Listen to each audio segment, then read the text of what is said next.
And I am back.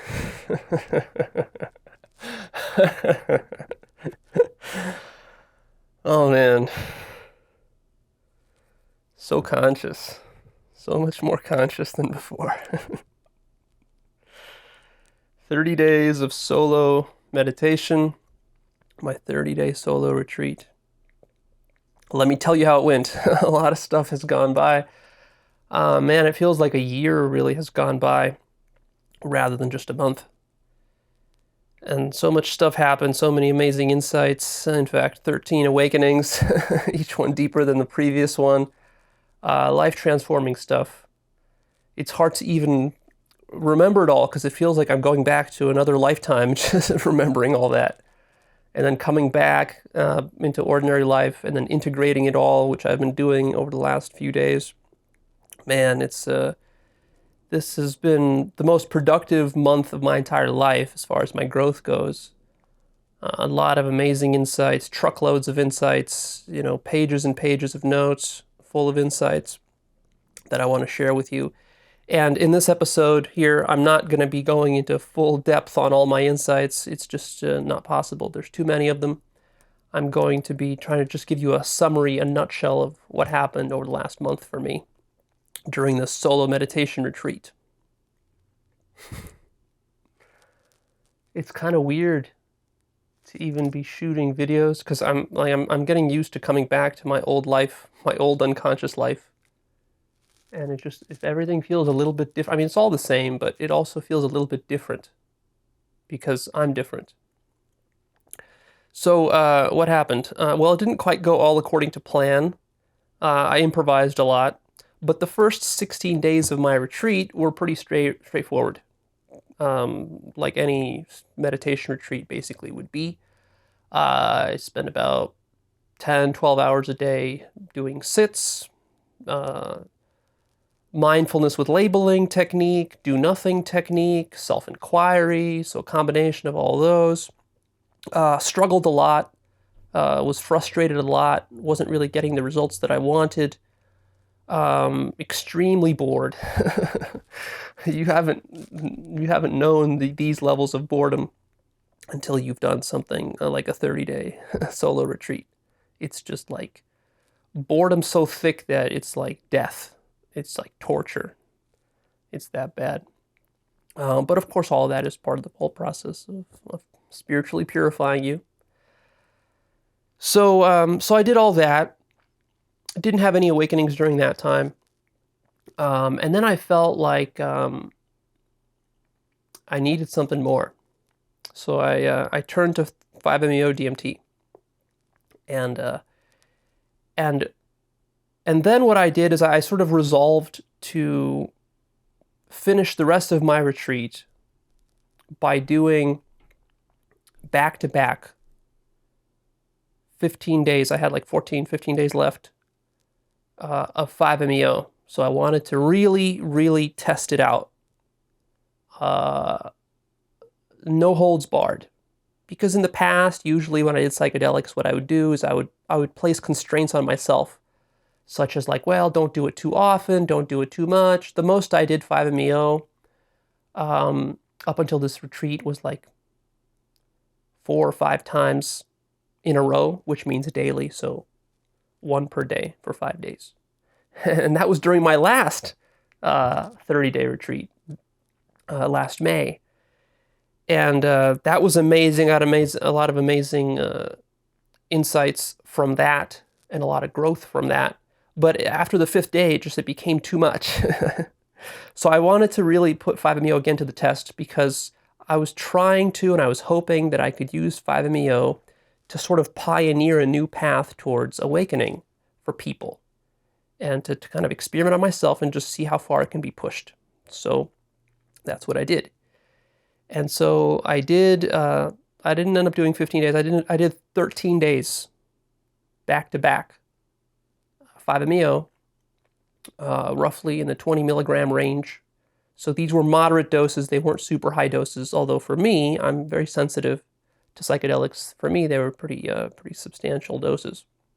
So what started happening immediately right off the bat because I was doing this after already 15 days of intense meditation and mindfulness practice, is that my trips became deeper than they've ever been.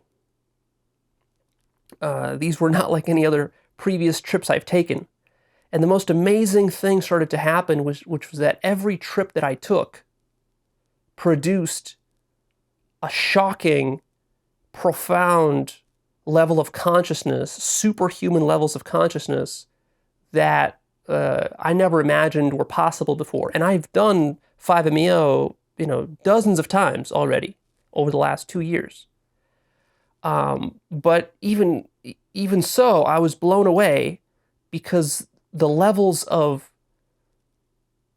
absolute and totality and insight that I was getting was just unspeakable, unspeakable, utterly shocking levels of awakening. And within a few days, it got to the point where I was starting to feel like everything I thought I knew about awakening was peanuts compared to how deep I was going now. And I was starting to get the sense that all of the people that I learned about awakening from, all of my prior ideas, all of my prior concepts, all my prior trips, and also all the teachers that I follow, various teachers, dozens of teachers from different traditions, from yogis to Western, Eastern, Hindu and Buddhist and all this, Christian, Sufi, that all of that was just like not at this level. It just started to feel like I was hitting levels of consciousness that very, very few human beings have ever hit.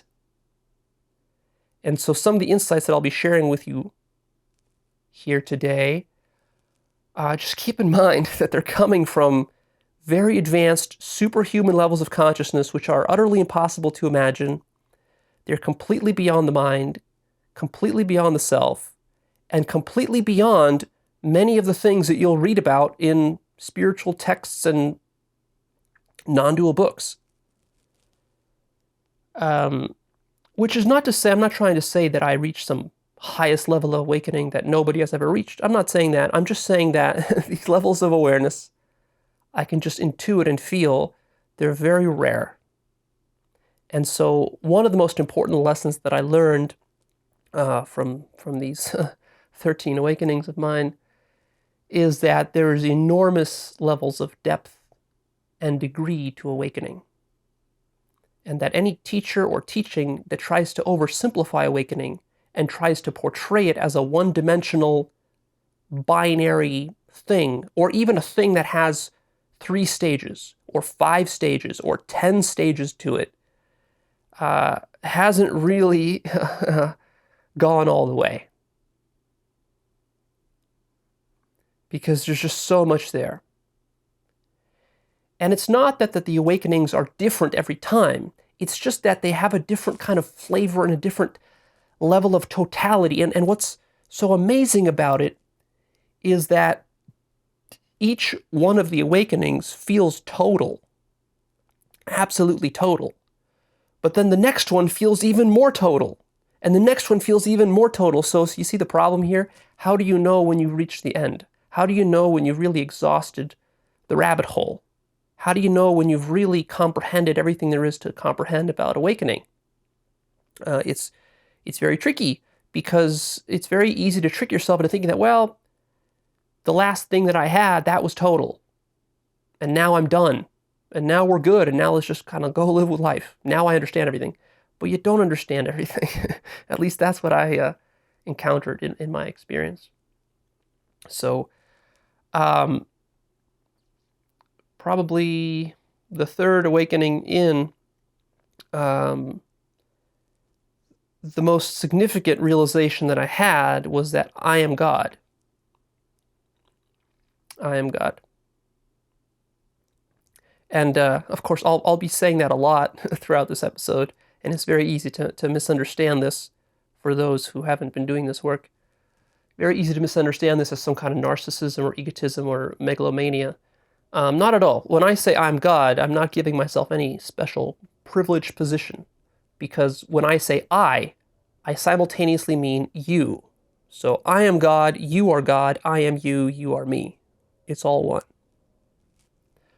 But to me, I sort of have distilled the highest essence of what the teaching of awakening is, of what non-duality is really about. And it's not about discovering that there is no self, although that's important, and that's a big insight. But it's about the realization that you are God. Full-blown God. Like full-blown, no holds barred, no qualifications.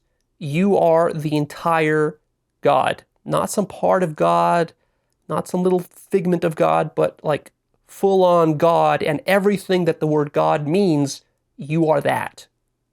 So I'm not using the word God in some sort of sneaky, metaphorical, poetic, romantic manner. Like, I literally mean you're fucking God. And that's what awakening really is. If you want to distill the essence of what awakening is, it's the realization that you are God. And of course, I've told you that before in the past. In fact, recently I released a few episodes about what is God, where we broke it down in a lot of depth. I answered lots of questions. I told you you're God. I said in the past that I'm God, that I realized that I'm God. And all of that is good and fine. But it's how deeply do you grasp it? How true is it really? Like, do you understand it and feel it at a cellular level? Is the question. That's the real thing. And I felt it before. I've become conscious of it before in various experiences, using psychedelics and not using psychedelics, but not to this degree. Like, I really became God. And I really realized the full mechanism and structure and logic of God. It's not that just you understand that you're God, but you also then can discover what is God? Why is God? Why is it this way? Why is reality structured this way? All of this I became conscious of throughout these 13 awakenings.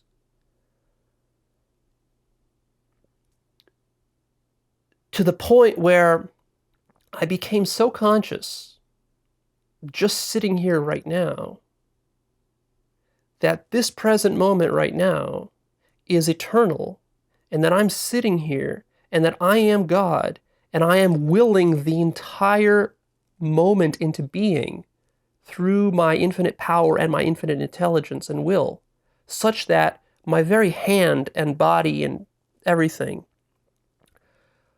I literally became conscious of how I'm creating everything, how I'm creating my hand.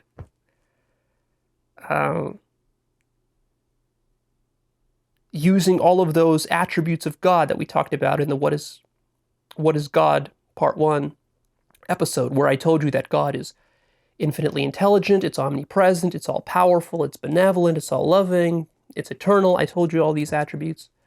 And it's good to know all those theoretically, and you can experience them individually, but then to really, like, to really have your entire identity shift from being a human being who was born to a mother and a father and who has some kind of biological origins, to go from that to understanding that that's not at all what's going on there.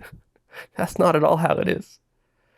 And to really fully accept yourself as God. That's profound. That's life transforming. And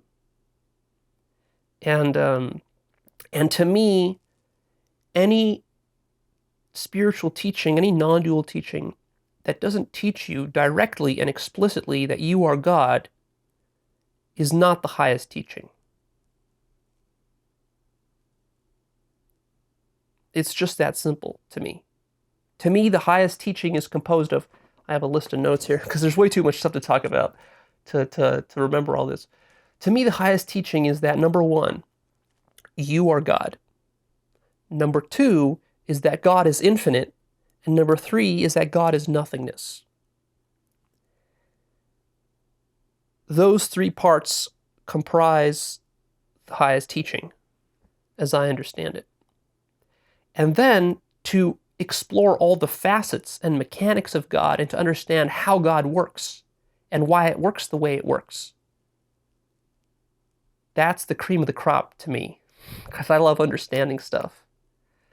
And of course, people will criticize me and they say, oh, Leo, that's just ego. You're just using your mind to talk about God. You can't understand God. It's not possible. There's no logic to God. There's no reason to God. There's no reason to why everything is. Things just are. There's no reason. There's no why. You're wrong. There is. There is. And that's what I've discovered. And some of the things I've discovered, I haven't heard anybody talking about. No spiritual teacher that I know of, and I've studied dozens of them, perhaps over 100 of them, has talked about in the way that I feel it needs to be talked about. And I don't know if that's just because they're playing coy and because this stuff, it's impossible to really explain it. It falls on deaf ears. So maybe they're just holding back.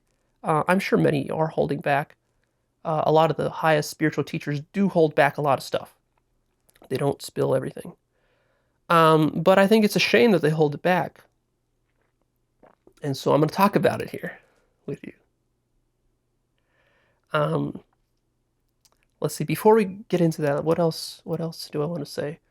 So yeah, these awakenings, they kept getting deeper and deeper and deeper and deeper. Each one kept getting deeper and deeper and deeper. I had a chart, like a calendar, where I was crossing off, every day. And I was waiting till the 30th day to complete this thing. And so I was crossing them off. And then when I started doing my 5-MeO, I started having these awakenings, and I would put an X through the day that I finished, and then I would put a little circle if I did 5-MeO that day, and I had an awakening that day. So there's a circle. And then I did a couple of those circles, and then I started to notice that I was drawing the circles bigger and bigger and bigger, because to me the circles were representing the size of the awakening. So the circles, they were small at first, and then they got bigger and bigger and bigger until they were taking up the entire square of that day. And then my awakenings got even deeper and more profound, to the point where the circle was no longer appropriate. So I was just taking the marker. I was using a whiteboard, and I was taking the marker and I was just filling the entire square of the day, just solid black for total awakening. And then even that was not total enough, because my awakenings kept getting more total and more deep. And so then I started to actually have to go out of the box, and I drew this kind of like solid black starburst that went outside the borders of the square of the box. And then those kept getting bigger and bigger and bigger and bigger until I didn't know how to depict it anymore. So that just gives you a little bit of an idea of how this sort of totality works. It's very tricky, because each one of them feels total, but then there's more, and there's different facets that you're experiencing as it's happening. Towards the very end, the last 3 or so awakenings just got to such superhuman levels of consciousness that, like, yeah, I honestly don't know if any other human beings have had these levels of consciousness. I'm sure certain yogis have. But these are the kind of yogis that would be like sitting in a cave literally for 30 years doing nonstop yoga for 10 hours a day, achieving these states. And then like you would never hear about them, because they would never even go out in public. They would die in that cave in those states. They live their whole lives that way. So another thing that I realized very quickly into this process with 5-MeO is that there's no way I'm ever going to be able to meditate my way into these degrees of consciousness. Not even close. And self-inquiry, just like not even close. There's no way I would have gotten to where I am right now and realized the things that I did through conventional, traditional Orthodox spiritual teachings. and methods. I'm talking mindfulness meditation. I'm talking do nothing. I'm talking about even Kriya Yoga. I'm like self-inquiry. All of this is fine. I'm sure that all these techniques are powerful for certain people, and I'm sure that certain yogis and Zen masters who practice these techniques for 10 hours a day for months and years, and who are also supernaturally, spiritually gifted from the very beginning, they're spiritually talented. Don't forget that. That's important. That they could access maybe some of these states through these techniques. But they're like, I'm just being totally honest. I would never have been able to do it. So if I sat for the next 3 months meditating nonstop to the best of my abilities, I would not have been able to become conscious of the things that I became conscious of. That's how powerful 5-MeO-DMT is. It is, I'm just stunned. I'm just stunned at its power. It's a power, it's just amazing. It's just amazing. And no other psychedelic gives you this level of consciousness. No other. I like LSD, mushrooms, whatever else you're doing, NN-DMT. No, no, not this level of clarity and not this level of consciousness. Sure, you can realize God on LSD and on mushrooms. I've done that, but not like this. Not like what I'm going to be talking about. Not with such clarity. Not with such clarity. So, to me, it's the ultimate tool. To me, 5-MeO-DMT is just like there is no other teaching that's higher. You could read hundreds of books. The Buddha or Christ himself could come back to life and personally teach you one-on-one, instruct you for 10 hours a day, be your personal guru, live with you, answer all of your questions for 10 years straight. And it would not be as powerful of a teacher as a few trips of 5-MeO-DMT done in the proper way. And that's extremely important. It's not enough that you just do some 5-MeO-DMT. You got to do it in the proper way. And I'll be talking in the future about what the proper way is, because there's a lot that I learned about what the proper way is. A lot of people do it improperly, and that's why they don't get the things that I'll be talking about. And also, they just don't do it enough. At this point in my life, I've probably done 35, upwards of 40 trips. And I'm not done.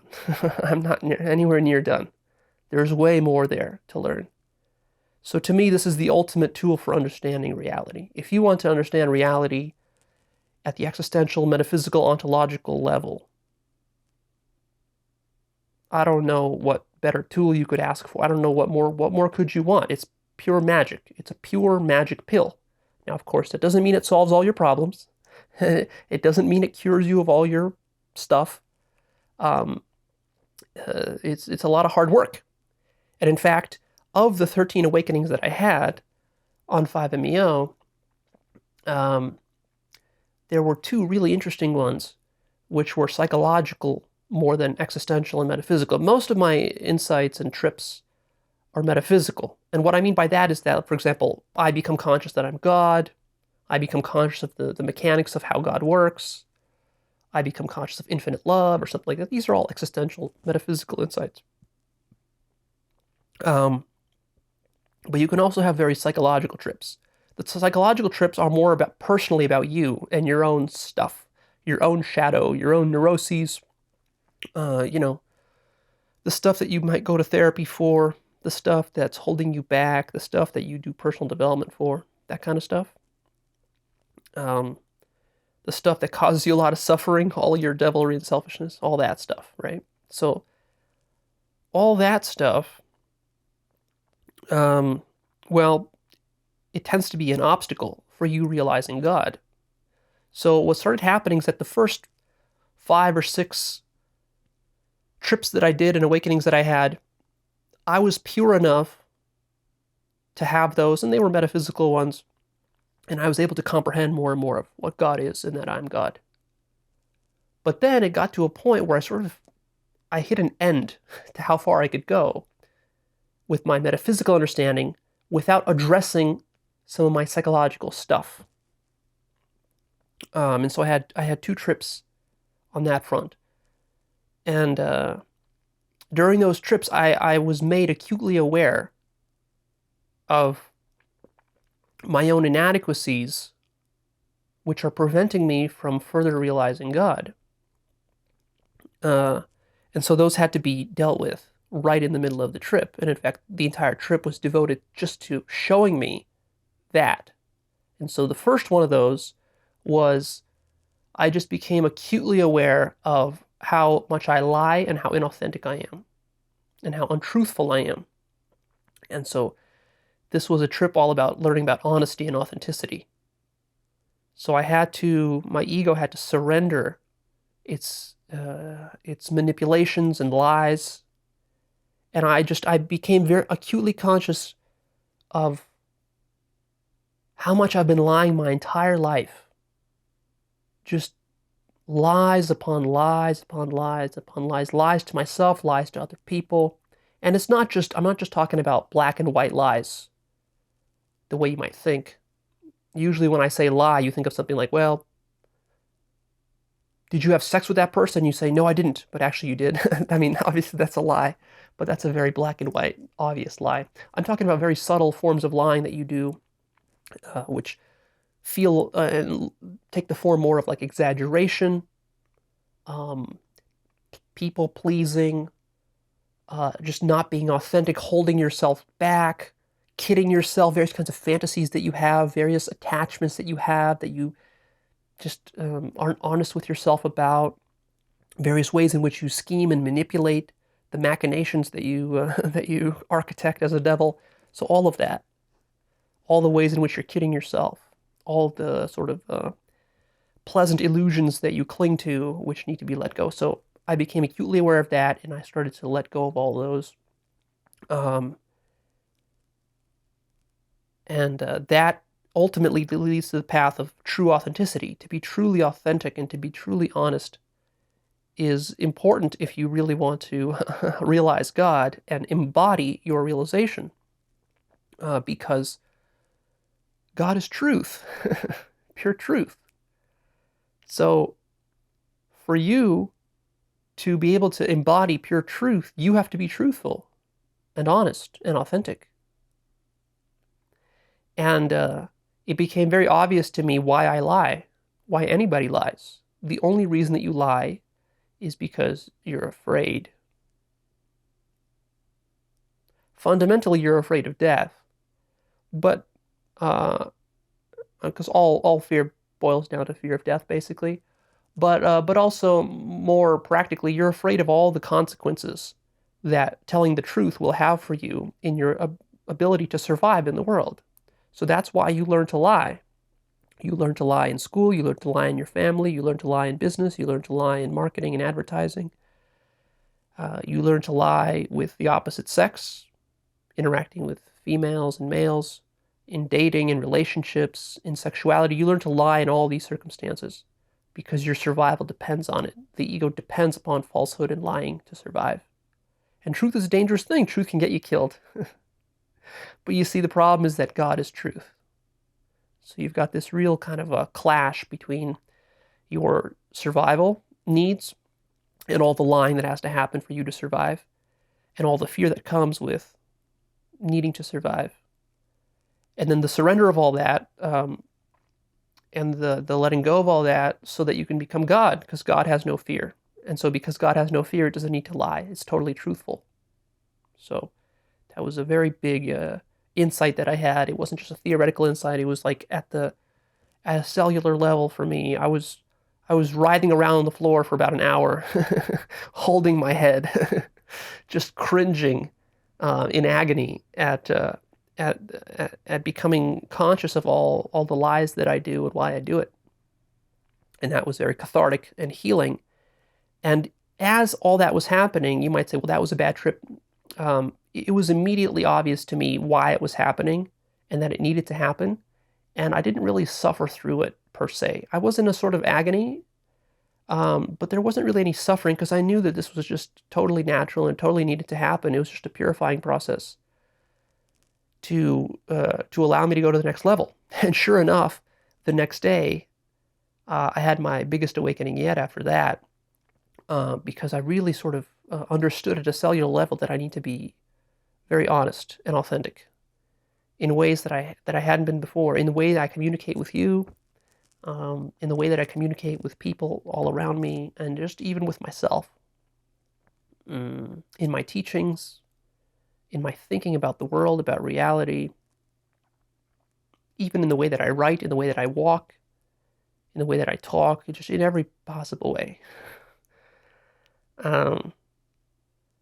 And so once I understood that, then the next day I was able to have a really mind-blowing metaphysical trip again.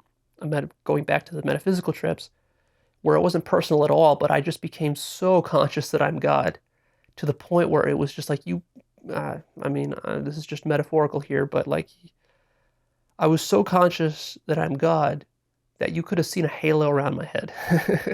It was that level of consciousness. Like, it was insane. I became so conscious that I'm God that I stripped off all my clothing, completely naked, and I was just sitting on the carpet, completely naked, looking at my body, God looking at its own body for the first time. For the first time, God really looked at its own body and really understood how the entire body was created and why it was created, and the infinite beauty and intelligence of this body and how it all works. And that was just stunning, absolutely stunning. And then even after that, I had further awakenings. So that's that. Now let me talk a little bit about some of the deepest things that I understood about awakening and God. Before I go into that, though, a couple of points of warning here. So if you're doing yoga, Kriya Yoga, or meditation or self-inquiry, continue doing it. All right? So it might sound here like I'm shitting on those techniques and I'm saying that they're pointless and bad, that they won't get you here. No, I'm just saying that for me personally, I don't have that level of meditation ability to reach these levels of consciousness. And we're talking about very high levels of consciousness, way beyond simple awakening, right? Like, so if you imagine regular awakening, and there's like levels way beyond that. I'm not saying you should never do meditation. I still think they're important techniques, especially for newbies, and especially if you have no alternative, because what are you going to do? I mean, doing nothing, not meditating, not doing yoga, and not maybe having access to 5-MeO-DMT, as many of you don't, I mean, you're better off doing some form of practice than nothing. So keep doing your practice. Don't get discouraged. I'm just telling you that if you start to play around with 5-MeO-DMT, you'll discover for yourself just how much more powerful it is than all of those techniques.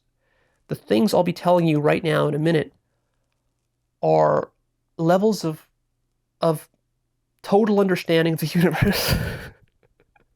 I totally understand the universe. As arrogant as that sounds, that even Zen masters of 40 years of training, I know Zen masters who I've talked to with 40 years of experience who do not understand what I'm going to be telling you right now. Which is not to say that they're not awake. I think that they are legitimately awake. There's just many degrees of awakening, okay? And many degrees of comprehension and understanding here. So this is not to shit on anybody's work or any teachings. It's simply to tell you that, appreciate how much there is here, how deep the rabbit hole can go. And very few human beings will ever reach this deep, unassisted by 5-MeO-DMT. So just keep that in mind. Also keep in mind, I'm using God, the word God, and various other kinds of religious language here. My teachings are going to be taking on more of a religious tone, and for many newbies, this is going to be off-putting and it's going to sound like I've I've gone batshit crazy, or I've turned into some religious zealot, or I've become some born-again Christian or something. No, I've just become fully conscious that I'm God. And to say anything less would be false.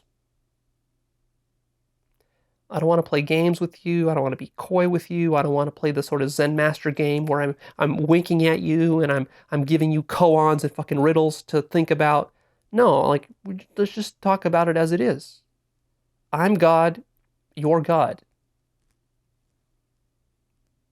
You can become conscious of it. It's not a belief. So yeah, there's going to be some religious language here, and you might wonder why that is. Well, it's because when you really fully start to awaken to God, it feels like a religious conversion. Where do you think that idea comes from? It's not like you just realize, oh yeah, I'm God. Okay, let's get back to life as usual. No, no, no, no, no. This is completely life transforming. You've been touched by God, in a way that it just like it touches you to the core. And it's like a religious conversion. Reality is divine. It's divine, and it's good. It's absolute divinity and it's absolute goodness. And you realize that. And then you want to align your life with that. That's what awakening is really about.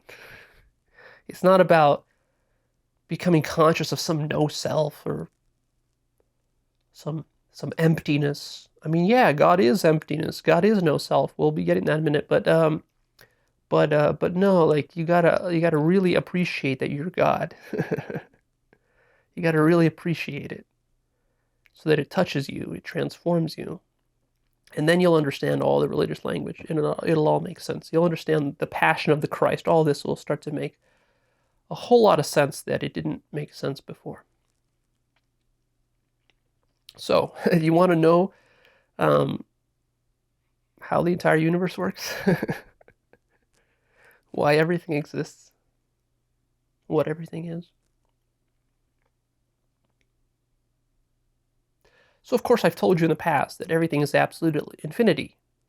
Absolute infinity. So, reality is an absolute infinite singularity. It's an infinite fractal. Right now, as I'm sitting here, I can focus my attention on the fact that I am God sitting inside of a fractal. This fractal extends in all directions to infinity forever. The fractal that I'm talking about is the form. And you might say God is the formlessness within which the fractal is occurring. So you can think of reality, all of reality, as an explosion frozen in time because it's eternal. It exists eternally. So right now, as I'm sitting here, I can become conscious that I am God looking through these eyes. There's no eyes here, really. I am God looking at all of this, being all of this. It feels like I'm literally in heaven, like God sitting up in his throne in heaven. It's just a metaphor, so don't take this too literally, but it feels sort of like you're God sitting up in heaven, looking down upon your own creation. But what you're looking down upon is not the earth or human beings. What you're looking down upon is precisely what you're seeing right now. This right here. I'm sitting here, I'm looking at a couch, I'm looking at a lamp, I'm looking at a chair, I'm looking at a bookshelf, I'm looking at a tripod or whatever I'm looking at. Whatever you're looking at right now, that's your creation. This is heaven. You're here. It's infinite. This moment exists for infinity, for eternity.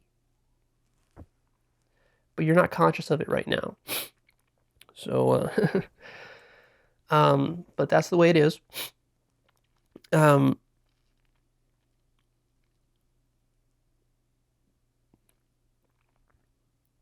And so, yeah, so this body is your creation, you see?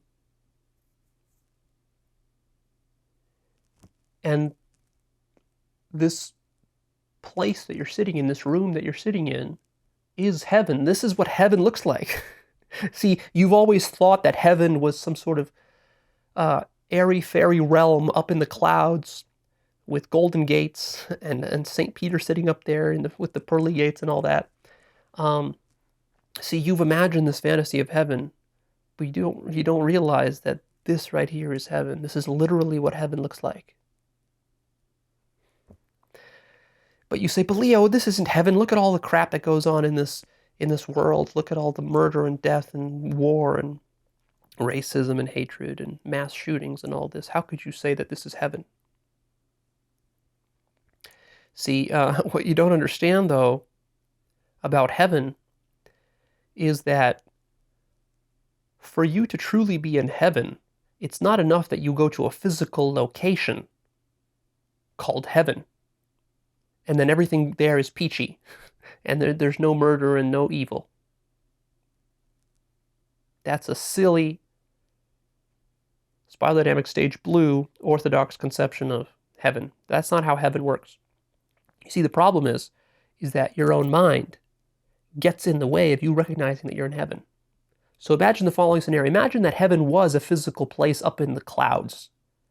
And imagine you died and you actually did go to heaven, and you find yourself in heaven.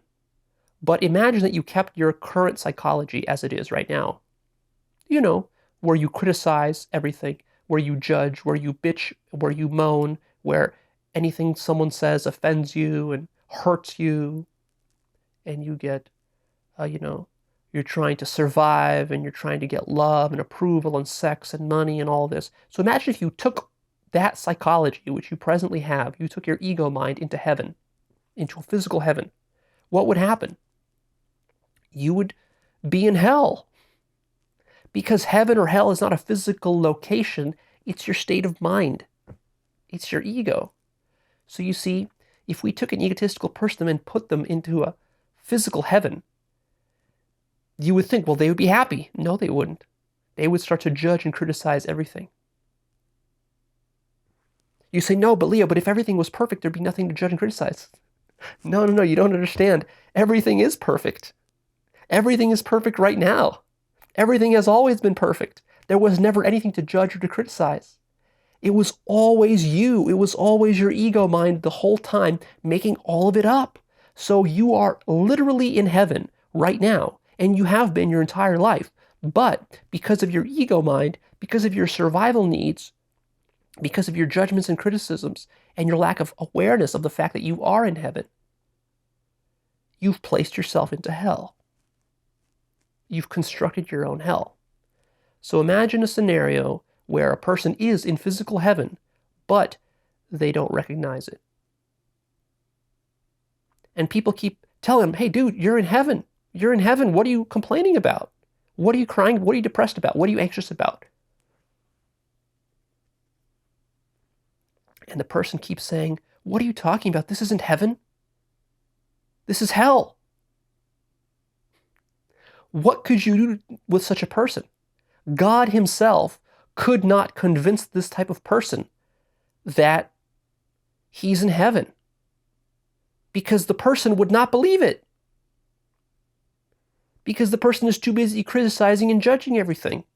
So he literally feels like he's in hell while he's in heaven the whole time. That's the insanity of it. That's the madness of it. That's the tragedy of it. See, your mind is so powerful. The ego mind is so powerful. And this is the essence of what the devil is that it is able to refuse heaven, and it's able to refuse God. Absolutely. If you want to delude yourself, you can delude yourself despite all evidence, despite all proof, despite what anyone tells you. If Jesus himself came down from the clouds and told you that you're in heaven, if you're a devil, you wouldn't believe him. Because to you, in your direct experience, life feels like hell. It feels like suffering. all this anxiety and depression and worry and caring about how you look, caring about your physical appearance, struggling with your weight, with your diet, feeling aches and pains, judging everything going on in the political world, in the political sphere. All of that is your ego. All of that is the devil in you, separating you from the heaven in which you literally are and have always been. You see, that's the tragedy of our predicament as ego minds. So keep that in mind. It's not like that's going to stop you from being a devil, but keep that in mind. So let's talk about why everything is the way that it is. The first thing you need to understand. Oh, right, I was talking about the fractal, the infinite fractal. So go to YouTube, type in the search box, type in fractal zoom or Mandelbrot fractal zoom. You'll find there's a bunch of those videos. And just watch it. Watch the fractal unfolding. It zooms into the fractal forever, just going in and in and in and in. So it's like that. Every single object that you look at, take your finger and point at any object, or even just look at your finger. It's infinite. It's an infinite fractal. So you can zoom to this finger forever. It's an infinite chain of structure and form and causation that goes in forever and ever. There is no end to it. Forever. Forever. So what God is God is the emptiness that's sitting at the very center of this infinite fractal. I remember I said it was like an explosion. Think of the entire universe, or all of reality as a frozen explosion, frozen in time, in frozen animation. It exists eternally as this giant explosion. What this explosion is a sort of a fractal of infinite causation, such that, like, take any object right now in the room, take your finger, look at a book, look at a chair, look at a lamp, whatever. Take that object, look at it, like I'm looking at this finger, and what this is this is just one infinitesimally tiny part of the entire fractal.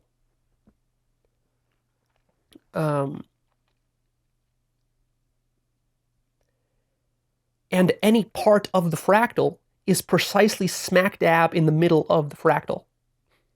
You see, a fractal is a thing which doesn't have a beginning or an end. That's what infinity means. That's what totality means. That's what God is. It has no beginning, it has no end, and it exists outside of time for eternity.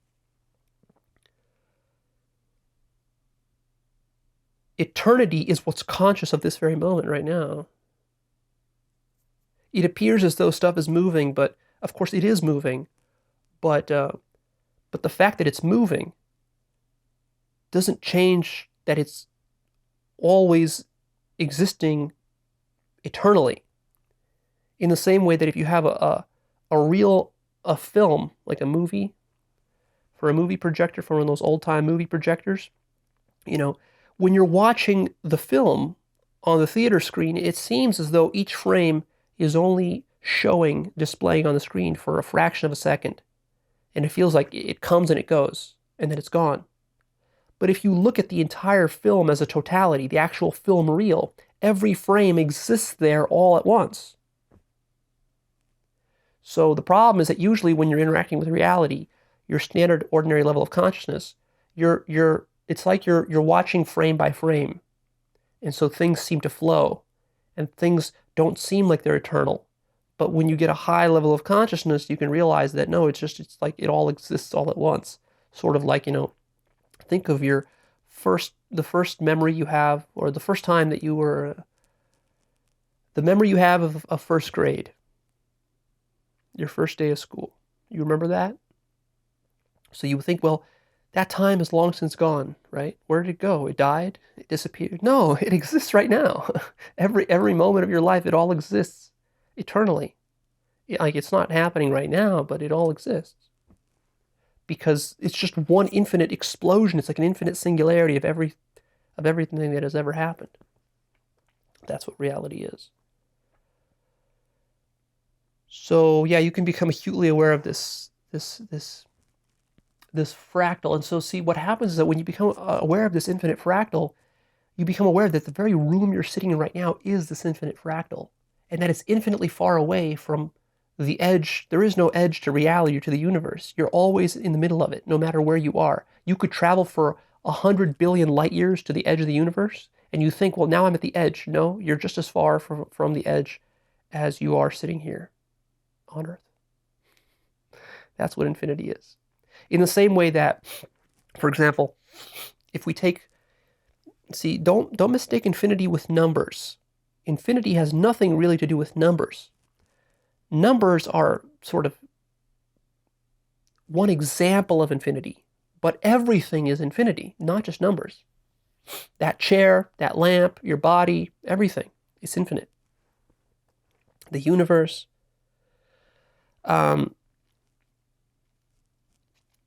So with numbers though, like let's say we take the number 0, you would think 0 is at the center of infinity, right? Infinite numbers is like from 0, 1, 2, 3, 4, 5, trillions, billions, trillions, and all the way to infinity, right? And then you got the negative numbers, -1, -2, -1,000,000, -billion, -trillion, and so on to infinity. So it seems like 0 is right in the middle. But what you realize is that the number 5 trillion, 500 billion,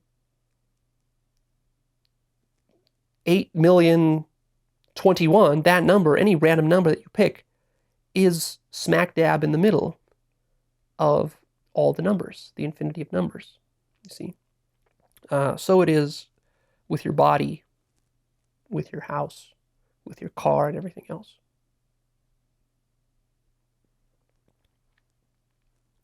So that's cool, but that's still not the end of what I have to say.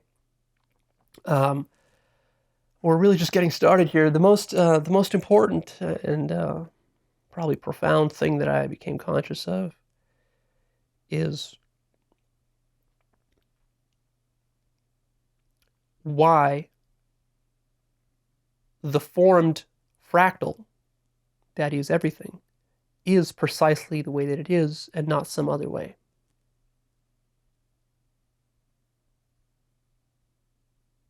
It's not arbitrary. It's not random. It's not just patterns. It's not just evolution. It's not just physical laws, arbitrary physical laws that happen to lead to the universe being this way. So to understand this, you have to penetrate the very heart of the Godhead to realize the structure of the Godhead, of God itself. And what that is how do I explain this?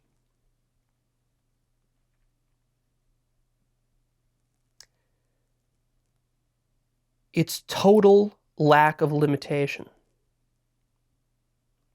See, the problem is that we humans, because we're so busy surviving, and because we're living in this supposedly physically limiting world, we are always dealing with limitation, such that we can't even fathom the notion of something that has no limits. And I'm not just talking about physical limits as in like spatial dimensions. I'm not just saying that the physical space of the universe is infinite. That's not what I'm talking about. I'm talking about, imagine an object which is completely unconstrained by anything. So this would be an object that exists prior to there even being physical laws or logical laws or anything at all. It's completely unlimited, unconstrained.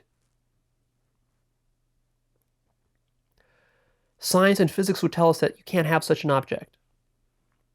They're wrong, because they're dealing with what's inside of the of the physical of the object that we're talking about, rather than sort of like what's outside. So you might imagine like, what's outside the universe? Well, what's outside the universe is lack of limitation, no laws whatsoever, total lawlessness, unlimited. It's unlimited. In other words, God. But what you have to realize is that this unlimitedness is actually real. It actually exists. Total lack of limitation. There are some corollaries and consequences of this which most people don't fathom. I don't think even many awoke people fathom this. This is something you have to become acutely conscious of. So what I became conscious of is that yes, it's unlimited, but this unlimitedness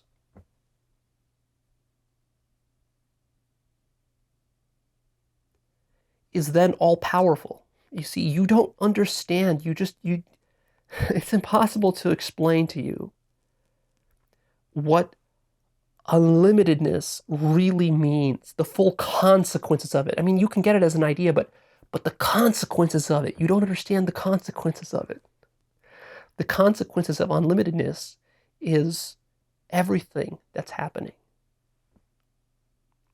The consequence of unlimitedness is that if you have this unlimited object, if it's truly unlimited, it's all powerful.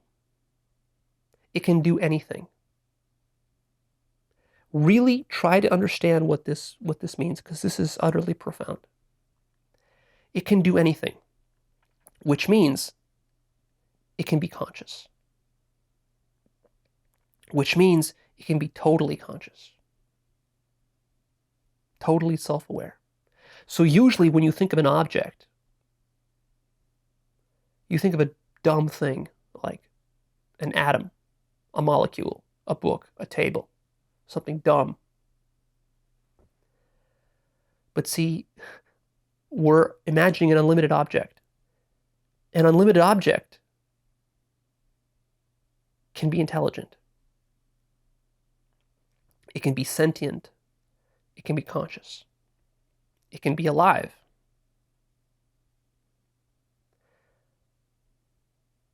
Not only can it be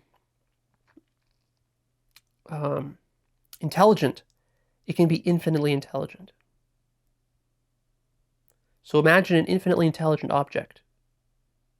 It has no form, so don't imagine a form, just maybe a circle is good enough for your mind. So imagine a sphere which is intelligent, but not just intelligent, like a human, infinite intelligence. Think about what this really is. Allow your mind to really get traction with what I'm saying. Infinite intelligence. You understand this? Infinite intelligence. That means intelligence without limit. Intelligence without limit. Without form. You might think, well, the intelligence has to happen in some kind of brain. No. We're talking about infinite intelligence, which means that infinite intelligence means that you're so intelligent, if you just imagine anything, you can instantly will it into existence. That's what infinite intelligence means. And that's also what infinite power means. All powerful. Imagine an object that's all powerful. That means it can create anything with no limitations whatsoever. It's so unlimited that it can also create itself. See, that's what unlimited means. There are no limits. There's nothing it can't do. Nothing is impossible for it. So, I'm describing God here. I'm also describing you as God. I'm describing your ultimate nature and how you came into being. So, this object is all-powerful, infinitely intelligent, and it has a will. See, normally when you think of an object to you like a table, it doesn't have a will. But if this object that we're talking about is unlimited and has no limits, and nothing is impossible to it, it acquires a will. Not only that, but it has infinite will, which means that it can will matter into being. Literally, it can materialize a table out of thin air through sheer intellect and willpower. That's what you can do if you understand what unlimited means. If you're truly unlimited, there are no limits. There's no way that you have to be. So think about this. If there's no way that you have to be, you can be any way you want. If you were all powerful and all intelligent, and you had an infinite will, and you could be any way that you want,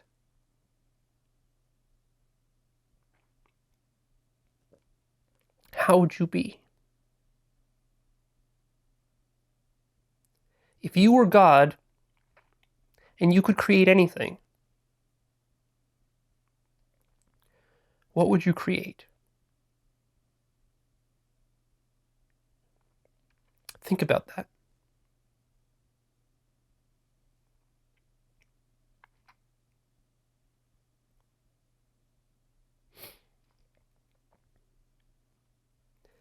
You would create the best, most beautiful, most intelligent creation possible.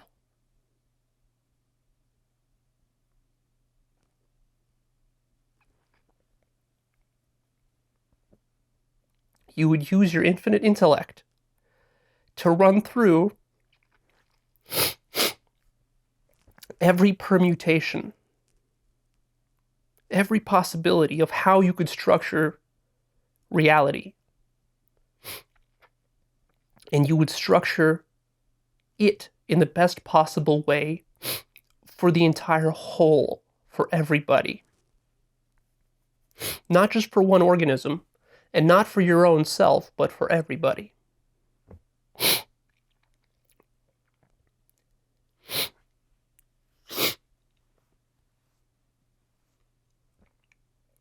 And that is what this is right here. That's what reality is.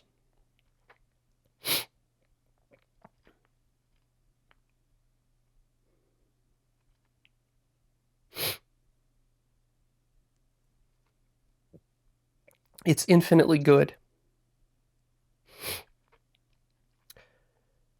Reality is the incarnation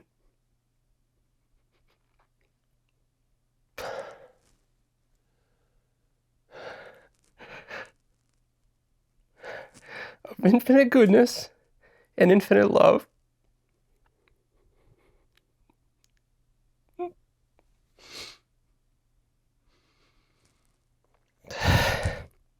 And infinite beauty.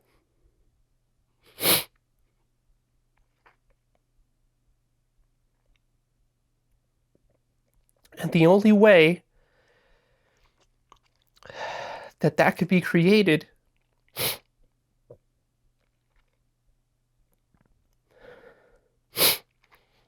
is through total selflessness.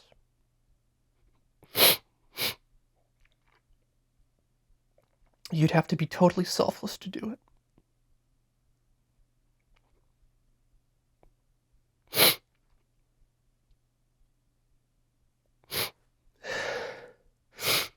And that's what I created.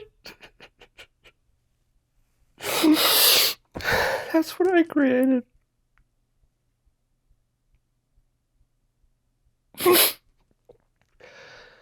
That's what you created.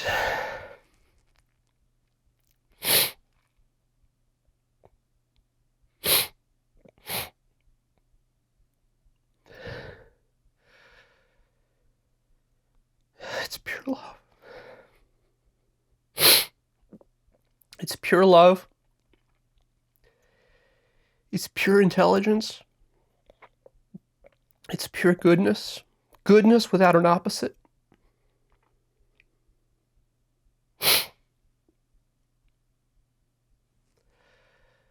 But the ego mind can't understand any of this because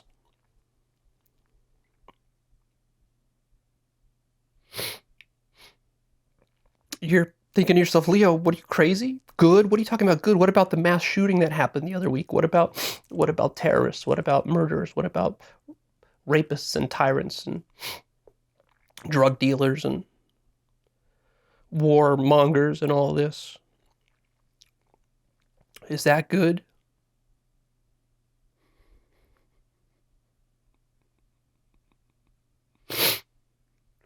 Yes, it is. You don't understand. You don't understand.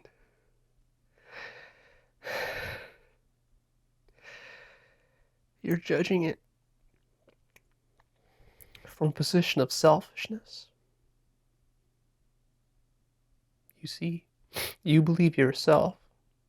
As a self, you have survival needs.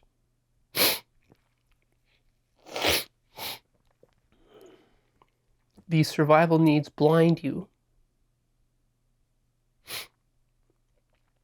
You have a stake. You have an investment in life, which blinds you from being able to see it totally objectively. Absolutely. You can't see the absolute good because there are certain things you need to stay alive.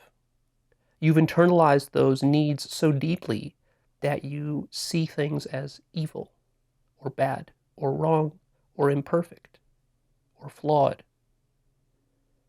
because you have very real needs to keep existing.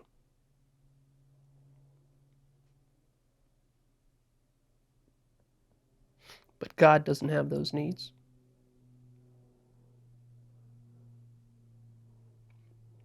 Moreover, you're judging the design. And it is designed. This is an infinite design.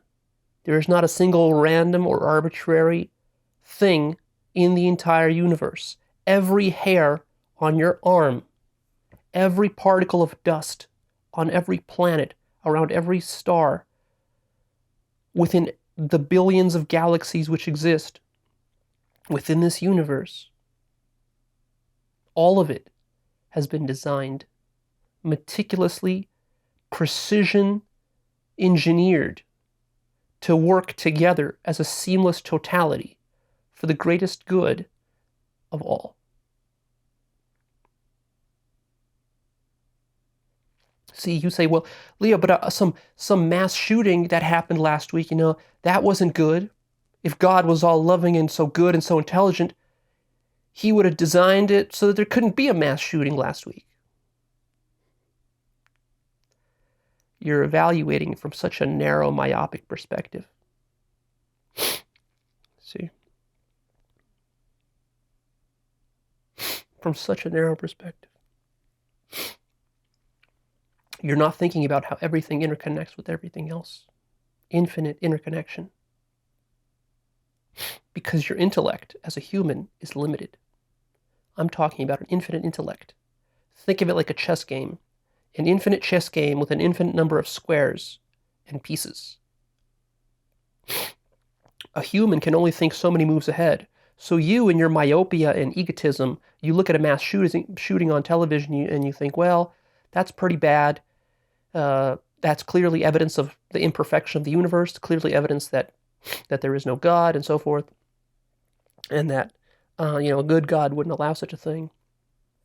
But what you don't understand is that it's necessary for the greater good. Such that what I'm telling you is that if God got rid of the possibility of mass shootings, what I'm telling you is that would result in a worsening of the creation. As unbelievable as that sounds from your perspective as an ego, what I'm saying is true. If you take any part of reality and you say, well, what if we change it? What if we change God's design such that there were no mosquitoes, or there were no asteroids, or there were no murderers, or there were no psychopaths, or there were no drug dealers, or there were no Hitlers and Stalins, you would think, well, yeah, that would improve the design. It would be better. And then when I ask you, well, why isn't it that way? You would say, well, because, I don't know, Leo, because the universe is just kind of random. And, who says that it has to be good? Who says that it has to be perfectly designed? It's just random atoms bouncing around. We're lucky that we're even here. We're lucky that the universe could even sustain life. No, we're not lucky. We're not lucky. Everything was engineered. But all that stuff that you said that would have made the universe better, it actually would have made it worse. You can't see it because you're not calculating the infinite chains of causation which cascade through the entire universe. See? Every part of the universe is interconnected, has to play with itself, work with itself. It's a design. I want you to really spend some time after this video is over contemplating what is design. If any of you out there are designers, like graphic designers, architects, engineers, web designers, programmers, software architects, and so forth. If you've ever designed anything, you know how difficult design is. It's difficult to design a good watch, or a good car, or a good website. It's hard to design. Why is it hard to design? Because there are many elements which you need to make work together in a holistic fashion, such that the entire thing does what you want it to do, and it doesn't interfere with itself. And it's got a certain elegance and beauty to it. Good designers know how to do that. The designers at Apple know how to do that, which is why their designs are so popular. If you're a designer, you should appreciate how difficult it is to solve a finite design challenge. As a designer, have you ever sat there racking your mind over some design problem, whether it's you're designing an airplane, or you're designing a building, or you're designing a web page, and it's just like you can't, like there's element, you got to like fit it in there, but it's not fitting. If you fit this in, it breaks some other part of the design. Maybe if you're doing some code, you've experienced this, I'm sure. I've experienced this many times as I've done design. And so you start to appreciate as a designer good design. When you see a well-designed building or a well-designed web page, you're like, oh, look, that's nice, that's exceptional, that's rare, that's something that took intellect to do. That didn't happen by accident. Someone really experienced and really intelligent and thoughtful, someone with an artistic eye sat down and did that. And then, of course, you see all the bad designs, and you criticize all those, and you say how bad they are, how terrible they are. Well, that's because someone an inexperienced designer with a lack of experience and intelligence designed that thing. But now try to fathom the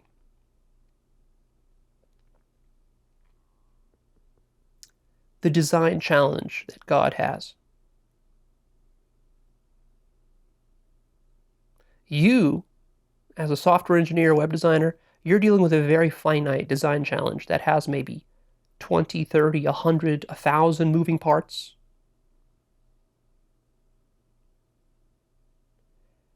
How do you design something that's infinite?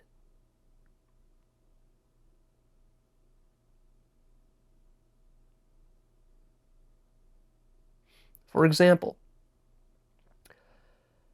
a butterfly that's flying somewhere on the earth right now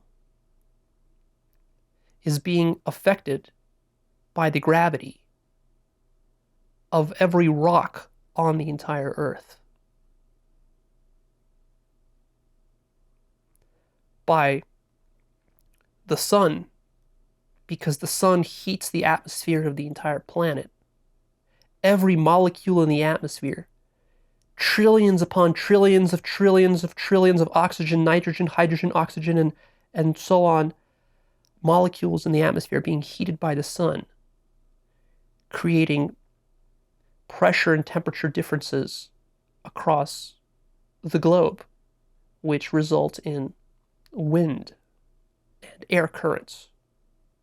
The butterfly, to survive, needs to navigate this wind and these air currents.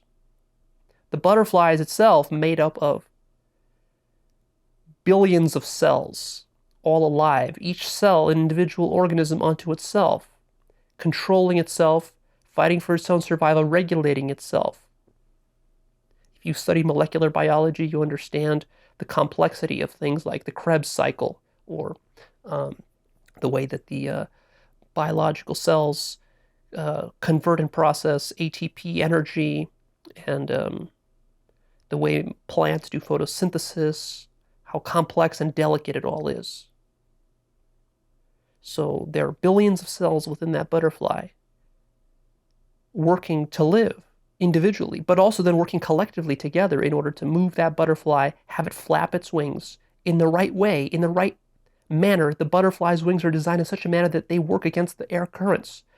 They also work against the gravity of every rock on the entire planet, which is pulling on that butterfly. Every human being on the entire planet exerts a gravitational force that attracts that butterfly. But not just that. There are how many billions of butterflies on the Earth? Probably trillions of butterflies on the Earth, all flapping their wings right now, somewhere.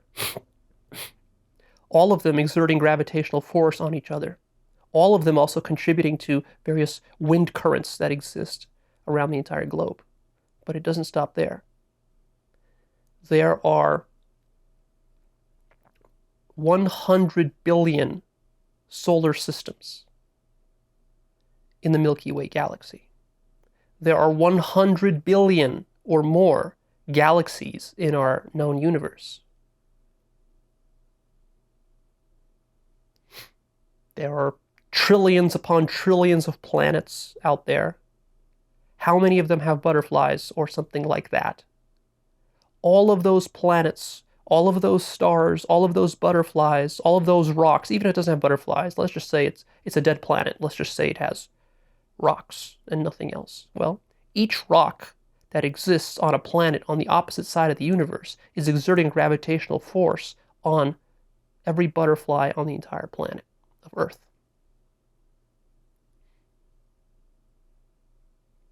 That butterfly, you could zoom into it because it's fractal.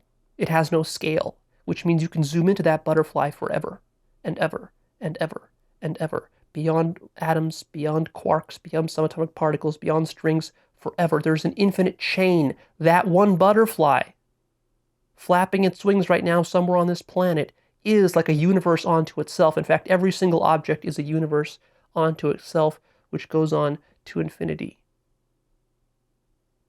Infinite in all directions. All of it working seamlessly, perfectly together, without a single bug or a single glitch. All of it intelligible.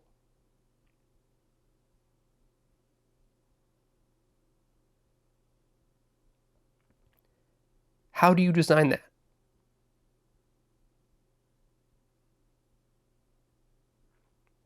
That's not an accident. That's a design. How do you design that? How do you take the chains of causation? And every object in the universe has an infinite chain of causation. So, for example,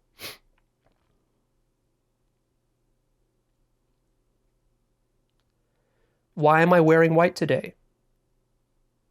You might wonder. Well, let's look at the causes. Because I bought a white shirt and white pants, so I'm wearing white. But why did I decide to put them on?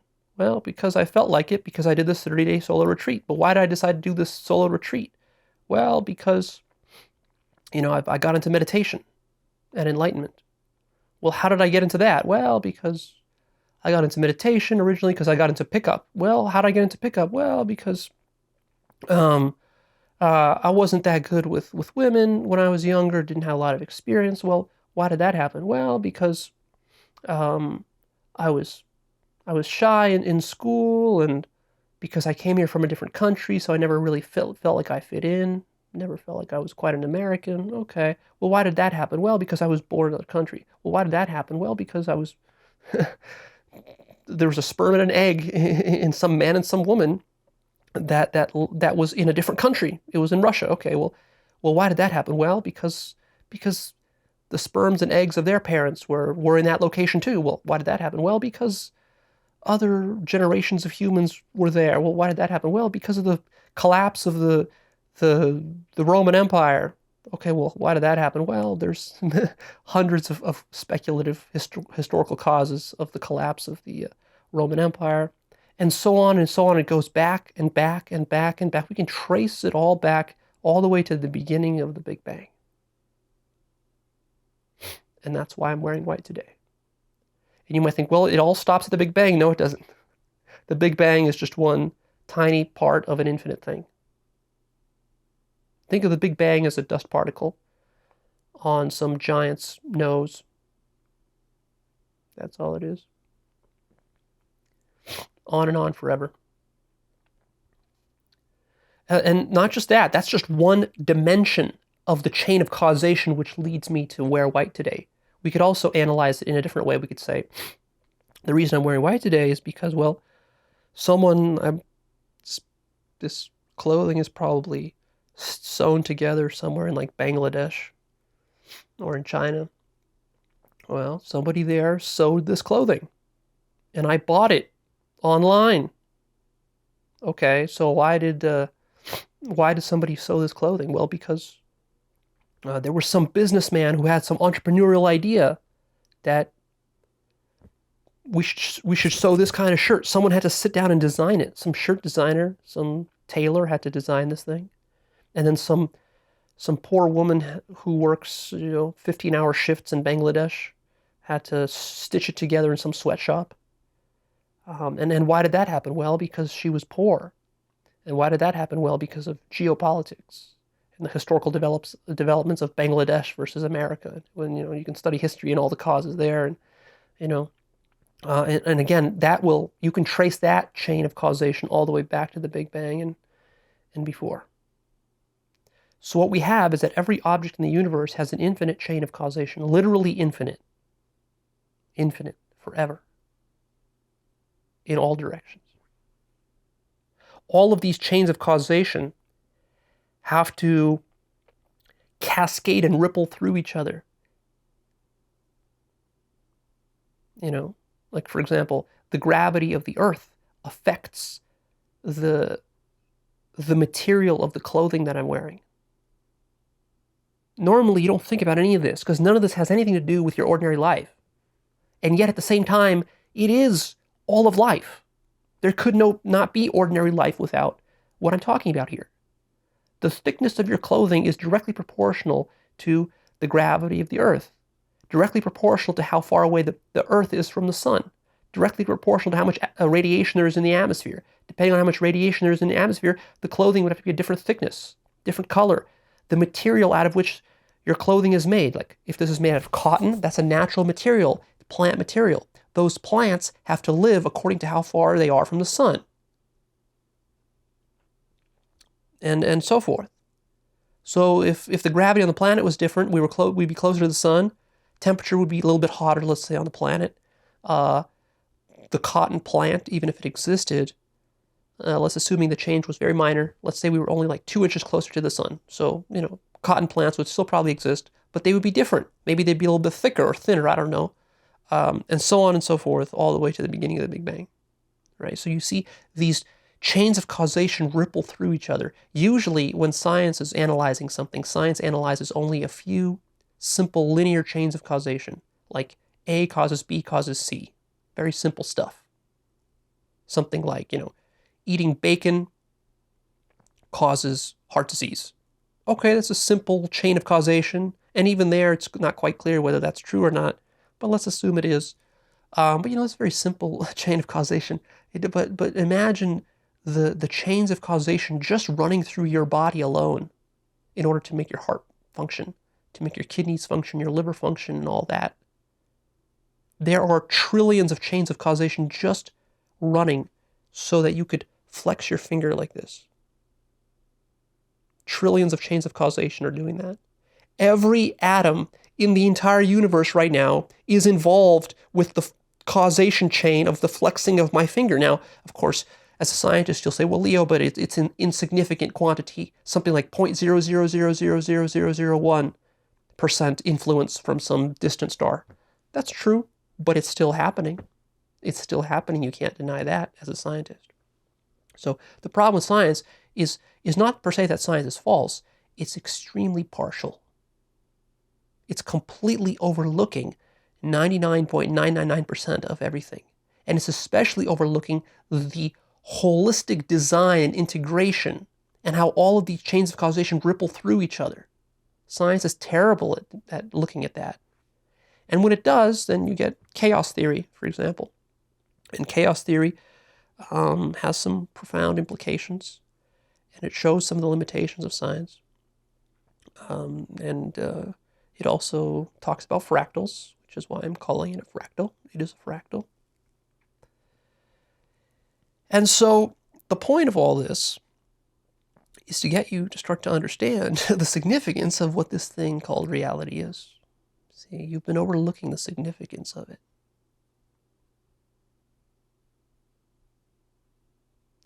So how could such a thing be designed? Only by an infinite, all-powerful, all-intelligent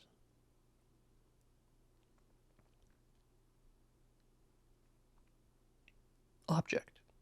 Something that's totally unlimited. And it has solved this design challenge. So the design of God is to make the best possible creation. Pure goodness. And it has completely succeeded in this design. In fact, it wasn't a problem at all for God.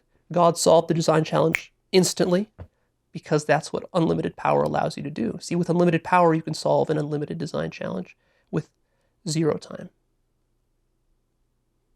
And so here it is. We're in it right now. The only problem is that you can't see it. And you can't see it because you're too selfish. And because you're not conscious enough. And because you haven't done enough 5-MeO DMT. Or meditated or done yoga. Or a self-inquiry or whatever you want to do. Now, some of you are wondering, well, Leah, but why would God be good? Why wouldn't God be evil? Shouldn't God be kind of like neutral? Not care one way or another way? Isn't it more right to say, Leo, that God is neutral? Because look at all the evil stuff happening. So see, God created some good stuff, God created some bad stuff. No, you are wrong. God did not create any bad stuff. God only created good stuff.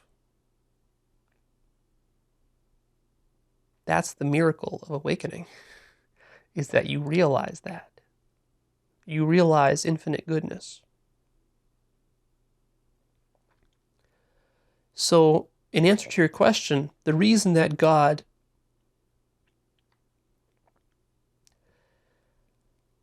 did not create any bad stuff, think of it like this. If you were all-powerful, all-intelligent, and totally selfless, and you could will anything into being instantly, if you were completely unlimited, again, what would you create?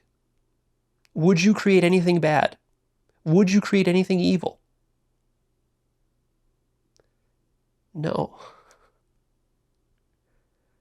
You wouldn't. Because as it turns out, infinite intelligence is identical with infinite goodness. The more intelligent you are, the gooder you are, to put it awkwardly. The better. The gooder you are, though. Let's put it as that, because we're using that word good. The gooder you are, such that if you had infinite intelligence and infinite selflessness, you would be totally good. There would be no reason for you to be bad. The reason that you as a human are bad, or in other words, selfish, the reason you're a devil, is because you've separated yourself from the unlimited. It's because you're limited. You feel so limited. And you're stuck in this game of survival where you need to take from others in order to live. And you need to navigate survival. And so for you, you do bad or evil stuff. You steal, you lie, you cheat, you exploit, you manipulate, and others do it to you. The reason all that happens is because you're afraid of death. But see, God can't be afraid of death because God is nothing. God is immortal. It's eternal. It's forever. So it has nothing to fear. So think about it this way. If you had nothing to fear whatsoever, if you had no personal neuroses of any kind, if you had absolutely nothing to lose, if you were not attached to anything, if you didn't cling to anything, not to money, not to sex, not to your children, not to your family, not to anything. If you were totally selfless and immortal and you could create anything, what would you create? Only one thing. Ta-da! You're in it. You're in it. You're in it. It's infinitely good.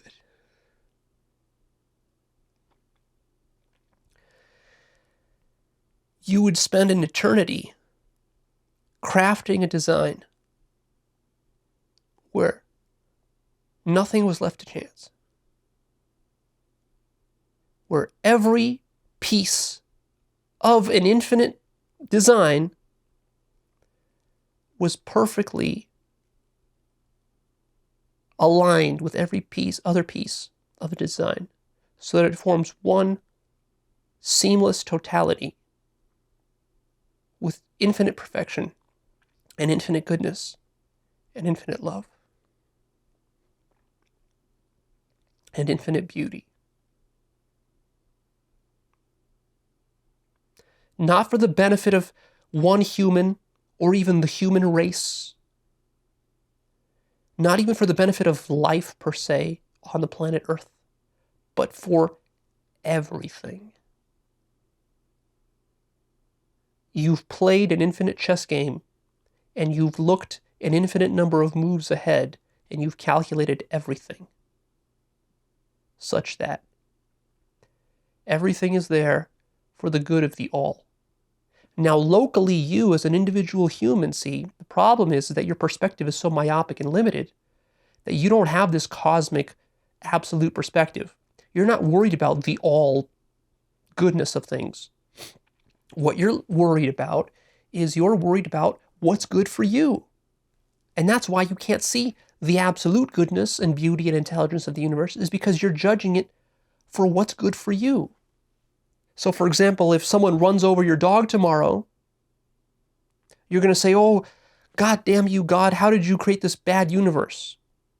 But you see, what you don't appreciate is that it had to be that way. It was done for the greater good. It's just that you're only looking 3 moves ahead, whereas God is looking an infinite number of moves ahead. So the reason that that person ran over your dog is maybe because they were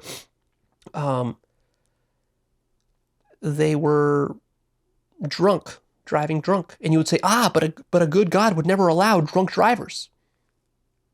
But you see, to do that, God would have to get rid of, for example, alcohol. And you would say, well, what's wrong with that? Yeah, alcohol's bad, get rid of alcohol. A good God would never permit alcohol. But you see, if there was no alcohol, you wouldn't have been born. How were you conceived? Because your parents met at a party where they were drinking. And the only reason that your father mustered up the courage to talk to your mother is because he was half drunk. And the only reason she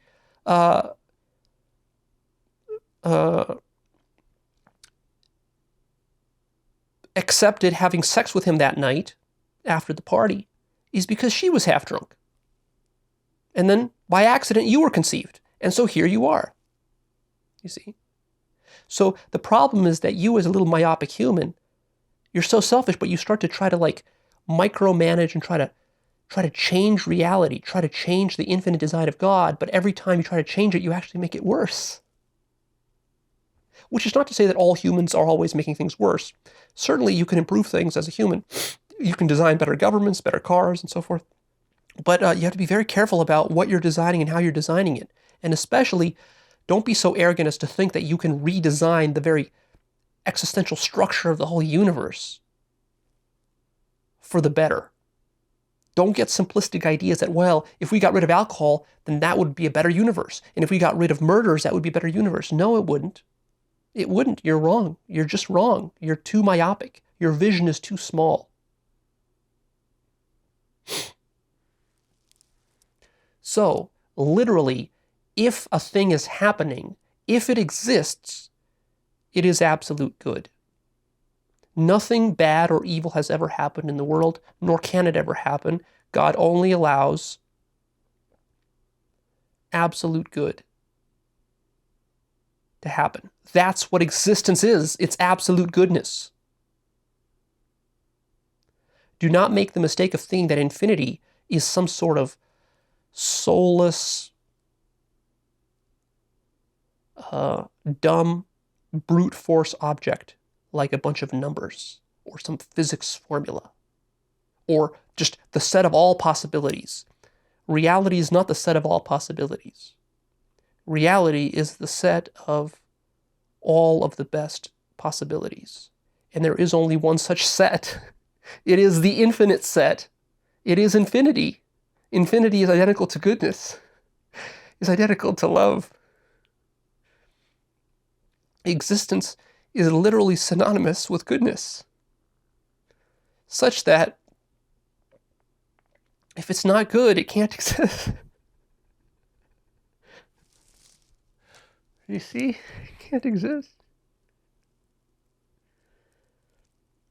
And now we come to the question of what is not existence. What is non-existence? Well, you see, there's no such thing. Non-existence doesn't exist. There is only existence. Existence has no opposite. You might think, well, Leo, but what about a unicorn sitting on top of your head? That doesn't exist. No. That exists as an idea in your mind of a unicorn sitting on top of my head. You've just confused that idea for something that's supposed to be seen up here. Another way to put it is that what exists is the absence of a unicorn sitting on top of my head right now. That's what it is. It exists.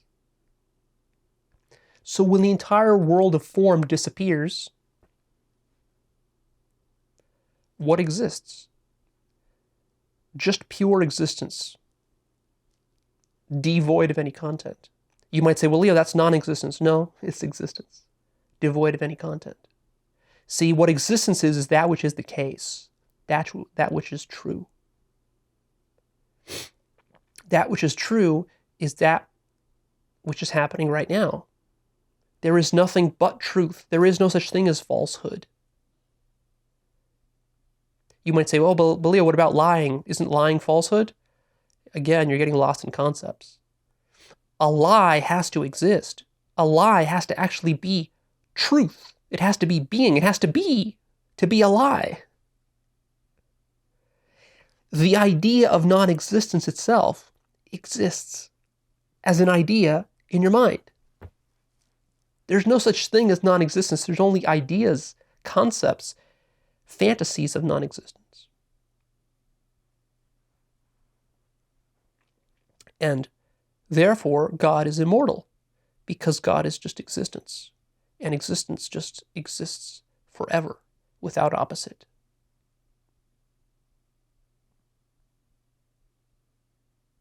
The intelligence that you're using, if you're a designer, or an engineer, or an architect, to create your own creations, is a tiny, infinitesimally small sliver of God's infinite intelligence. You're using that to design those things.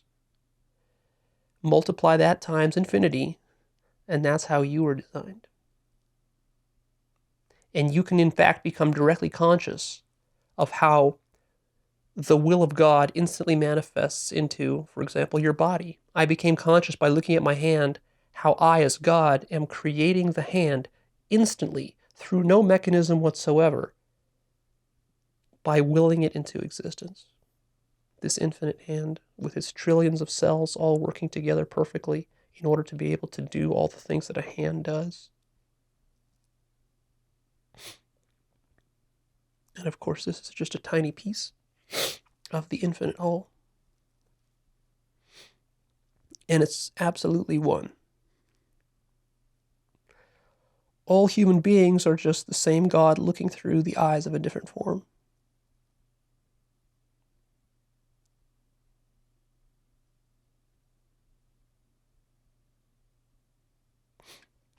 Einstein famously said that God does not play dice. He was having a debate with Niels Bohr about quantum mechanics. And Niels Bohr was trying to say that quantum mechanics is random virtual particles and all that stuff. There ain't nothing random about quantum mechanics. Einstein was right. God does not play dice. But of course, that was just an intuition that Einstein had. Einstein didn't actually become directly conscious of it, as far as I know. But I did.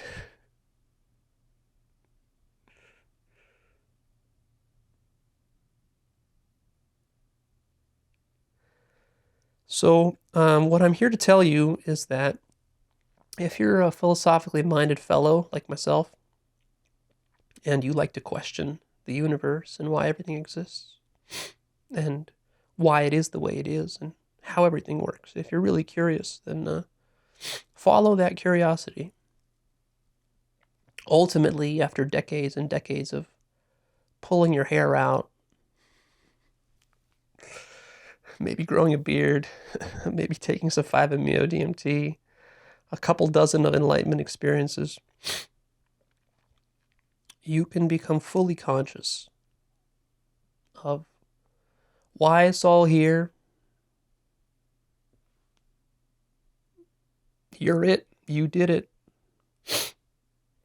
You can become conscious of it all. You can figure it all out. Of course, way beyond the mind. I'm not talking about logic or reason here, or just simple verbal, or even reading books or studying. I'm saying way beyond that. We're talking about reaching transhuman realms of awareness. But you can figure it out. I believe it was also Einstein who said that, I'm just paraphrasing here, something along the lines of, the most amazing thing about the universe is that it's comprehensible. That's right. And the reason it's comprehensible is because it's designed by an infinite intellect, of which the human intellect is a tiny splinter.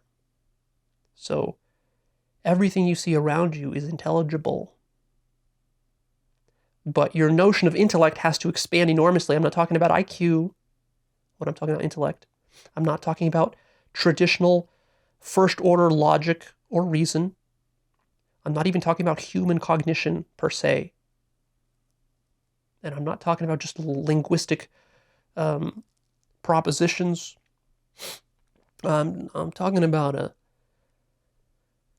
a pure intelligence. Pure intelligence. What you haven't considered before is that pure intelligence is possible.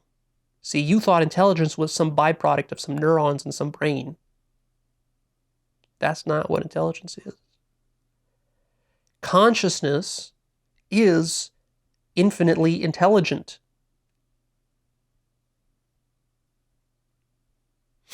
See? Because it's unlimited. And it's also all-powerful. This is the mind of God, and it always has been. You just were not aware of it. You weren't awake to it. God is total awakeness.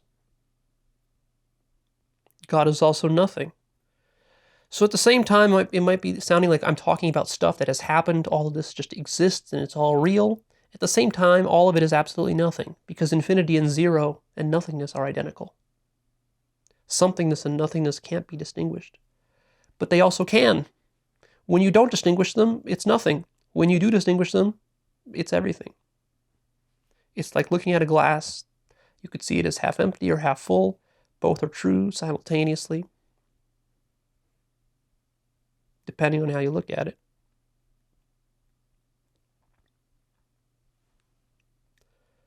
So yeah, total metaphysical understanding is possible. But it's very deep. Don't expect to get there without really purifying yourself and really putting your heart and soul into it, putting your whole life into it. Another insight I had, which was very profound, was that love and truth are absolutely identical. Truth is everything that's happening right now, and love is absolutely synonymous with that. But how do you explain that to a person? You got to take some psychedelics or do some yoga to really experience that for yourself. Love, truth, being, consciousness, these are all synonymous and identical. It's all way too good to be true is the problem. See, this is the kind of stuff you can't believe. This is why I was telling you from the very beginning with Actualized.org. I was telling you that you're not going to understand how good all this is, and you're not going to get there unless you're radically open-minded. I keep telling you to be open-minded. Stay open-minded. Keep digging. Keep going down the rabbit hole. Don't stop prematurely. It only gets better and better. In the end, you discover that it's infinitely good. And then you die to this goodness. And then what's left for you to do is to be an embodiment, an example of goodness to the world. To transform your life to align with that. So, in conclusion, that's what is left for me to do. Now, don't get the wrong idea. I'm not claiming that I'm the most enlightened person ever. I'm not claiming any special privilege. I'm not saying that I access things that you can't access or anybody else can't access. I'm just saying that I've accessed some rare stuff that few people have accessed, because it's practically quite difficult to do. And I'm quite fortunate that I was able to access it.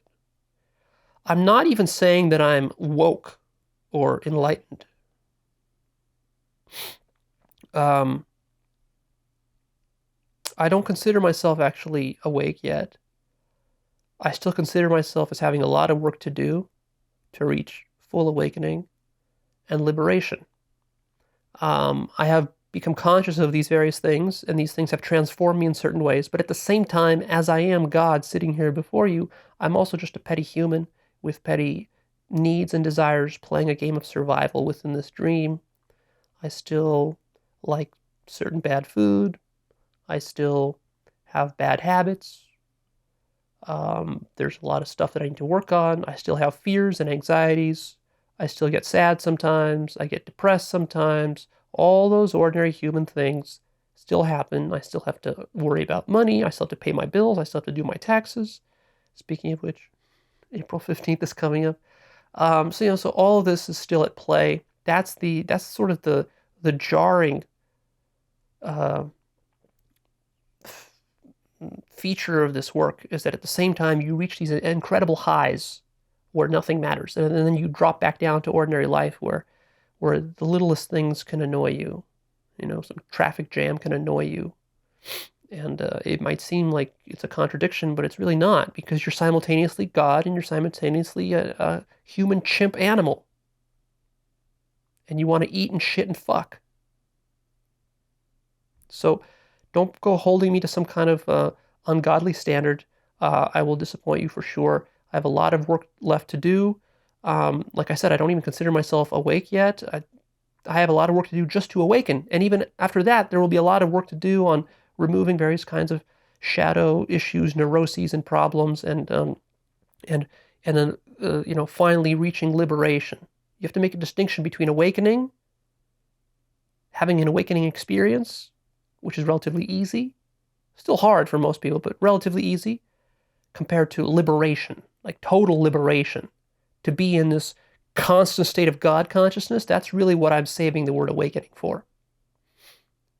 I've experienced it as temporary peaks, but not as a stable, lasting, full God consciousness. So I still have ego, still have a sense of self. It still bugs me. I still suffer. All right, so all that is there. So I still got a ton of work to do on that. And that's what I'll be working on. As far as these 5-MeO experiences, yes, they're peaks. They're awesome peaks. And you drop out of the peak, returning to ordinary life. But at the same time, you've also been transformed. Which is not unlike many awakening experiences that you have while meditating or doing yoga or self-inquiry. Don't expect to have one awakening experience and then now you're in God mode all the fucking time. That's extremely rare. You have to really work towards that. So I'm more passionate and excited about doing the work than ever. As I've been integrating a lot, doing a lot of integration of all these insights, I've been feeling and sort of trying to almost let my mind and my body get possessed by God. It's almost like you're getting possessed and purified. And that's one of the core techniques that I'll be using going forward. Is one of the most important things, I think, for being on the spiritual path is you got to make it organic and natural. It can't be this forced thing where you force yourself to sit down and do these strong determination sits where you're in pain all the time and all this. This can work for a while, but this is not real spirituality. Real spirituality is like when you're fully surrendered. And no matter what you're doing, whether you're driving a car or taking a shit or you're on the phone or whatever, you're possessed by God. Of course, that means you have to hollow yourself out so that there's room for the divinity within you, the infinite goodness and love and beauty and consciousness to take hold. And that takes time. That's not going to happen in a day, in a week, in a month, or even in a year. So I've begun that process. A lot of my process is going to be about just surrendering. Just literally you're sitting and you're surrendering to God and you're putting your full heart into it. So one thing that I noticed that I've changed is that my heart is a lot more into the work now than before. Before, it was kind of a grind. I kind of had to do it. Then once it was done, the timer rang, I go run off and do something else that I enjoy more. But now it's like it's becoming a way of life.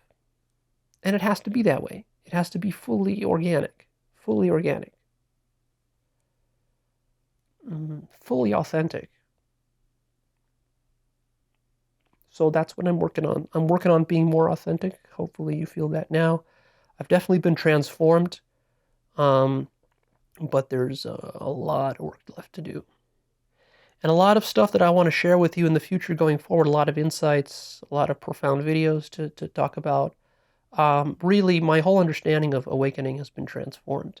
It's way deeper and more profound and more religious than I ever anticipated it to be. So I'm dealing with that. Some of my teachings will be tweaked, upgraded, really. It's not per se that the things I've told you in the past were false. It's more that my teaching is going to become more direct, more pure, more powerful, more authentic, um, less ego games and other stuff that I was playing. Um, I'm fully aware that when I'm shooting videos, I'm playing ego games. It's very easy to get lost in concepts. So I'm fully aware of this, and I have been for years.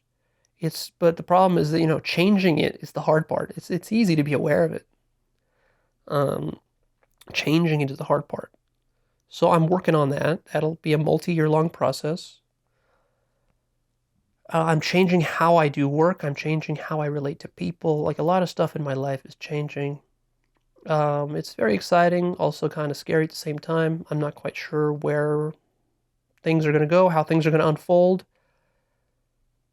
A lot of my plans for the future just have to be kind of thrown out the window and just let things unfold more organically. And that's what I'm doing.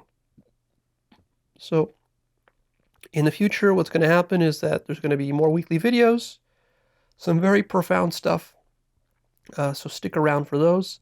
Also, what I'll be doing is I'll be publishing notes of the best insights from my last 30-day retreat. I'll be posting those on my blog. It'll be in some kind of Word document form. You can just go click on it, click on the link, download it, and read it. It'll be quite a few pages, maybe 5 or 10 pages worth. It'll be a lot of stuff that I said here, but maybe in more detail, other stuff that I didn't have time to say. So if you're really kind of nerdy and you really want to get into my insights, you can go check that out. Otherwise, there will be many videos that I'll be creating based on various important lessons that I learned here, that going deeper in the stuff that I did talk about already. So there will be some reiteration of the stuff that I said here, but also other stuff that just I didn't have time to talk about. And also, don't worry, there will still be a lot of practical material. So I won't just be talking about God all the time. It's going to be practical stuff. There are a lot of specific and technical topics that we need to cover. And there's still a lot of stuff that I'm still exploring that I still don't know. So even though I say that I have a total understanding of the universe, what I mean by that is not that I understand everything in full detail. What I mean by that is I have a very solid understanding of the structure of reality in its totality and why it is the way that it is. I've become conscious of that. And I'm always open to more. I'm open to more insights, more awakenings, more. So I'm not stopping here. I'm not resting on my laurels. Mm-hmm. Yeah, it's going to be interesting to see where things go from here. I'm going to work on embodying the things that I speak more, so that my teachings are not so much just verbal and technical and analytical as they have been, but more embodied through my body language, through my tone, through my emotions, through my personal example. But at the same time, there will still be plenty of analysis and plenty of technical details and examples as before. So it's a natural upgrade, a natural evolution. So like I said in the video I did just before this, where I talked about leaving on the 30-day retreat, I said that I wanted to open a new chapter in my life. And so that's what has happened. I've opened a new chapter. I also am sort of starting to close the old chapter of business and success. And now it's going to, this new chapter that's being opened up is the chapter of becoming God. Not fully God yet, but working towards total awakening and liberation. I anticipate that this chapter will take some number of years, maybe 3 or 5 years, at which point I hope to achieve total liberation and full God consciousness. And at that point, everything will be transformed. At that point, yeah, I don't know what comes after that. After that point, I guess I'll just be like roaming the streets as a raving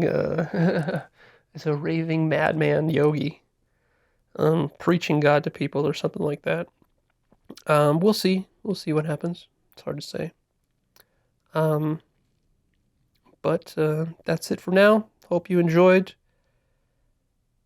And I hope you're inspired to seek a piece of this for yourself.